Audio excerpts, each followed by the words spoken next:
ဘာပေါ်မှာမာယာအများဆုံးတတ္တဝါရုပ်ဖြတ်တဲ့နေရာမှာအကျွမ်းကျင်ဆုံးတတ္တဝါကိုပြပါဆိုရင်လူအများစုကပုတ်တင်ညို့ဒါမှမဟုတ်ရေဝဲတွေကိုပဲပြေးမြင်ကြပါလိမ့်မယ်။ဒါပေမဲ့အီရန်နိုင်ငံရဲ့လူသူမနီးတဲ့ကြောက်တောင်တီကြားမှာတော့အမြင်အာရုံကိုအဆိုးဝါးဆုံးလှည့်စားနိုင်တဲ့တေမင်းတမန်တတ္တဝါတစ်ကောင်ရှိနေပါလေ။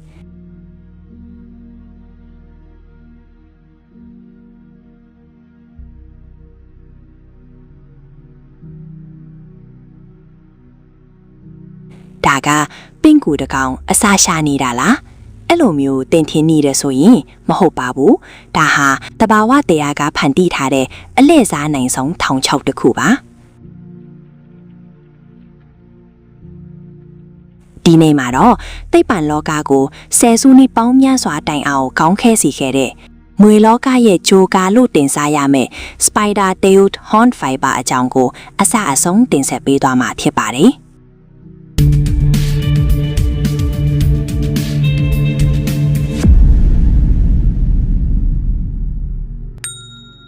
ဒီမွေရတမိုင်းကြောင်းကတော်တော်လေးကိုထူးဆန်းပါတယ်။1968ခုနှစ်မှာအီရန်နိုင်ငံကိုသူတင်နာလုပ်ဖို့ရောက်လာခဲ့တဲ့သိပ္ပံပညာရှင်အဖွဲ့တစ်ဖွဲ့ဟာ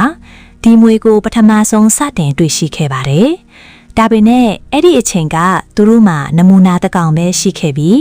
အမီဖရာကထူးဆန်းတဲ့ပုံတန်ထိုင်ကိုမြင်ရတဲ့အခါမှာတော့ဒါဟာမွေရဲ့မွေရပါချိုးယွင်းချက်တစ်ခုလိုပဲသူတို့ကထင်မြင်ယူဆခဲ့ကြပါတယ်။နောက်ထပ်30မှာနှစ်နီးပါးကြာတဲ့အထိအဆိုပါပုံစံတူမွေကိုထပ်မတွေ့ခဲ့ကြပါဘူး။2003ခုနှစ်ကြာမှသာနောက်ထပ်နမူနာတစ်ကောင်ကိုထပ်မံတွေ့ရှိခဲ့ပြီးထပ်ခွဲစမ်းသပ်ကြည့်တဲ့အခါမှာ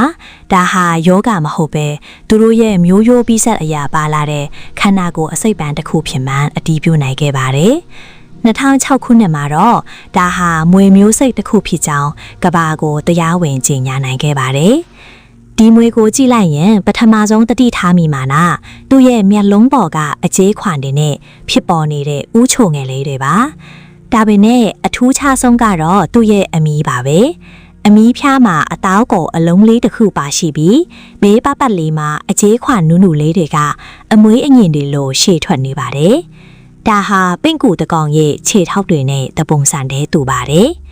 မွေကအမီးကိုလှုပ်ရှားလိုက်တဲ့အခါပင့်ကူတကောင်လမ်းလျှောက်နေသလိုမျိုးအမြင်မှားစေနိုင်ပြီးအဲ့ဒါဟာဒီမွေရဲ့အကြီးမားဆုံးလက်နက်တစ်ခုပါပဲအခုတော့ဒီဗီဒီယိုရဲ့အရေးကြီးဆုံးအဓိကအပိုင်းကိုရောက်လာပါပြီသူတို့ဘယ်လိုအမဲလိုက်ကြသလဲဒီမွေဟာကြောက်ဆောင်ကြားမှာခေါင်းကိုဝှက်ထားပြီးအမီးကိုပဲအပြင်ထုတ်ထားပါတယ်သူတို့ရဲ့အယောင်တွေဟာပုန်းကွယ်နေတဲ့ကြောက်ဆောင်တွေနဲ့ခွဲခြားမရအောင်တူညီနေပါတယ်ပြီးရင်သူဟာပင့်ကူတကောင်အစားရှာနေတယ်လို့မျိုးသူ့ရဲ့အမီးကိုစီးချက်ကြကြလှုပ်ရှားပြပါတယ်အပေါ်ကပြန်တန်းပြီးအစာရှာနေတဲ့ငှက်တွေဟာဒီပင့်ကူကိုမြင်တဲ့အခါလွယ်ကူရဲ့အစာလို့ထင်မှတ်ပြီးအမြန်နှုံးနဲ့ဆင်းလာတတ်ပါတယ်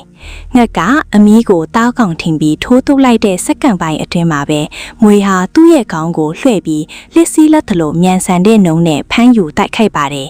ဒါကို counter luring လို့ခေါ်ပါတယ်တခြားမွေတွေကတောက်ကောင်နောက်ကိုလိုက်ဖမ်းရပေမဲ့မာယာများတဲ့ဒီမွေကတော့တောက်ကောင်ကသူ့စီအပြေးလွှားလာပေးနိုင်အောင်ဖန်တီးတတ်ပါတယ်အစာထင်ပြီးလာဖမ်းစားတဲ့ငှက်ကလေးကတော့မွေရဲ့အစာဖြစ်သွားခဲ့ရပါတယ်သူ့ရဲ့အစိတ်ဟာ hem toxic အမျိုးအစားဖြစ်ပါတယ်ဆိုလိုတာကတော့အဲ့ဒီအစိတ်ဟာသွေးဆဲတွေကိုဖျက်ဆီးပြီးတ िश ူးတွေကိုပုတ်သွားစေတာပါတားကောင်စကဲငှက်တွေဟာအကိုက်ခံရပြီးစက္ကန့်ပိုင်းအတွင်းမှာတင်မလှုပ်ရှားနိုင်တော့ပဲတည်ဆုံသွားတတ်ပါတယ်လူတွေအတွက်တော့ဒီမွေဟာရံမူလေးမရှိပေမဲ့သူ့ရဲ့ရုပ်ဖြတ်တိုင်းစွမ်းကြောင့်မတော်တဆတက်နေမိရင်တော့အသက်အန္တရာယ်ရှိနိုင်တဲ့အထိပြင်းထန်တဲ့အစိတ်ရှိပါတယ်Spider-tailed horned viper ဟာတဘာဝတရားရဲ့မာယာတွေလှေစားမှုနဲ့စမ်းကြယ်မှုတွေကိုသက်သေပြနေတဲ့တတဝါတစ်ကောင်ပါဒါပေမဲ့သူမာယာများတယ်ဆိုတာကကျမတို့လူသားတွေလောက်တော့မဆိုးရွားဘူးလို့ထင်ပါတယ်အခုလိုထူးဆန်းတဲ့တတဝါတွေအကြောင်းကိုပိုပြီးသိချင်နေဆိုရင်တော့ကျမတို့ရဲ့ channel ကို subscribe လုပ်ထားဖို့တောင်းဆိုချင်ပါတယ်ဗီဒီယိုလေးကိုသဘောကျရင် like လုပ်ပေးပြီး comment မှာလည်းရေးပေးခဲ့ကြပါအောင်ကြည့်ရှုပေးခဲ့ကြတဲ့တယောက်ချင်းစီကိုကျေးဇူးအများကြီးတင်ပါတယ်နောက်ထပ်ဗီဒီယိုမှာပြန်တွေ့ကြပါမယ်